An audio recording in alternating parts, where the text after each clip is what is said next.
250 years stood in defense of this nation and stands ready today. Since 1848, Badgers have been and are part of that tradition and legacy of service. The number 2 ranked Navy Admiral of all time, Fleet Admiral William Leahy, is from Wisconsin. And one of the greatest carrier admirals in the Navy's history, Mark Misher, was born here. And that's just to cite merely 2 of the many, many prominent examples. As you go around our great state, you will see reminders of Wisconsin's deep ties to naval service that can be found all across this glorious state. The Navy has also impacted the country off the battlefield. Sailors have been diplomats, have made scientific breakthroughs, mapped the oceans, gone into space, and done much more to make the world what it is today. For those of you who may have used GPS to navigate down here today, thank the United States Navy for developing that. Speaking of service, for the Navy's 175th in 2000, we had a poignant reminder of what that sometimes entails. Today in 2000, divers recovered bodies from USS Cole, which the day before had been struck by a terrorist attack in Aden, Yemen. Among those sailors killed that day, and among the bodies that was recovered 25 years ago today, was Mark Nieto of Fond du Lac, who was killed, ironically, within just a few weeks of his enlistment being done. At this time, I invite all Navy veterans and service members to please rise and be recognized.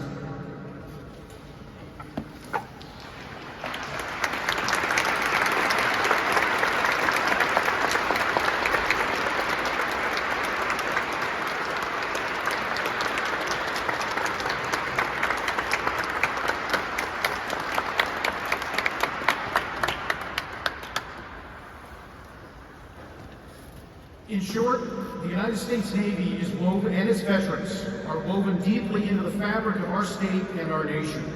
And frankly, that's what we're all here to commemorate and reflect on today and during the semi-quincentennial year next year. At this time, I invite all people to please rise and remain standing for the posting of the colors. I'm not sure if we're actually doing that. Our national anthem, which will be sung by Natalie Pop, and then I will lead the Pledge of Allegiance. So, Natalie? Oh, say, can you see by the dawn's early light what so proudly we hailed at the twilight's last gleam, whose broad stripes and bright stars through the perilous fight o'er the ramparts we watched were so gallantly streaming, and the rocket's red glare, the bombs bursting in air, gave proof through the night that our flag was still there. Oh, say does that star-spangled banner yet wave o'er the land of the free and the home of the brave.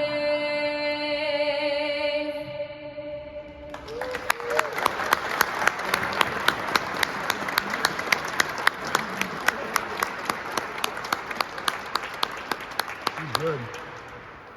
Please join me in the pledge to our flag. I pledge allegiance to the flag of the United States of America and to the republic for which it stands, one nation, under God, indivisible, with liberty and justice for all. You may be seated.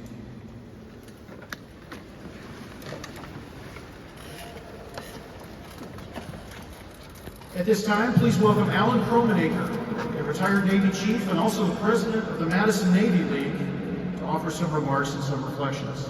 Chief?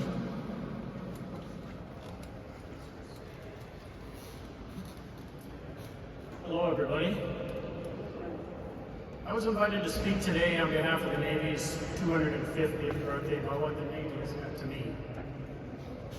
Well, I'm not sure I've been allotted enough time to do that today, but I'm going to give it a shot. First, a little bit about me. I joined the Navy at 18, right out of high school, as a means of earning money for college. I became a gunner's mate, just like my dad was in World War II. And I went to boot camp and day school at Great Lakes Naval Station in Illinois. After that, I went to the fleet and served aboard the guided missile destroyer USS Cunningham DDG-17, based out of Norfolk, Virginia. I spent 4 years of active duty, 3 of which were on the Connie. We made 2 6-month Mediterranean cruises, including ports of call in several African nations, the Middle East, Saudi Arabia, Bahrain, and transiting the Suez Canal twice. I also sailed all over Europe, from the northernmost point of Norway to the southernmost point of Italy. I even got to spend my 20th birthday in Marseille, France, while in dry dock for 6 weeks after running aground in Mauritania, Africa. Yes, our ship ran aground. But I assure you it was not my fault. I was not driving. So for a young man from central Wisconsin, I had experienced a lot in those 4 years. And I thought, man, this is really good stuff. But as I mentioned earlier, I really intended to go to college. So I received my honorable discharge from active duty, drove straight to the Navy Reserve Recruiter's office, and signed up. Easiest recruit that person ever had. My reserve duty took me to exotic places like Memphis, Tennessee, Rock Island, Illinois, Forest Park, Illinois, Great Lakes, Illinois. Wait a minute, who knew Illinois had such a tremendous Navy presence? I did not. New Orleans, Louisiana, Newport, Rhode Island, and of course Madison, Wisconsin, with many different shipboard and shore duty assignments along the way, including the pinnacle of my 28-year Navy career, which was being an instructor at the Navy Senior Enlisted Academy. Throughout my career, I've made many great lifelong friends. I've also learned both good and bad leadership styles, such as a senior chief aboard my ship who, discovering my shipmate and I fell asleep at watch, rather than busting us a stripe or worse, he had us write an essay on the importance of watch standing. I thought that was a really valuable leadership lesson, and something I've always remembered as I became a senior enlisted at commands. There's no excuse for sleeping on watch.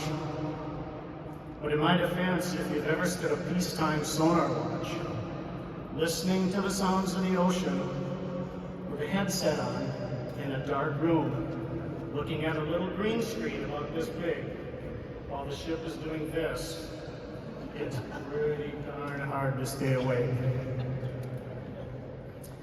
A master chief told me when I made chief that you don't always have to do what's right, but you have to do the right thing.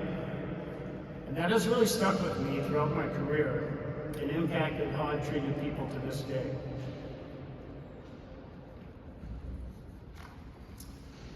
I've traveled much of the world experiencing different cultures, learning that most people, regardless of race or ethnicity, are much more alike than different. Regardless of rank, I've learned many valuable lessons from commanding officers to seamen alike. And one major thing I discovered in the reserve component was the importance to know your people. The E4 in your unit could be a successful business owner with many employees, or that E3 could be in charge of purchasing for a major boat manufacturer. Both true stories, by the way. And the skills and knowledge that our reserve components have are incredible and diverse. But the best thing about being in the Navy was meeting my wonderful wife of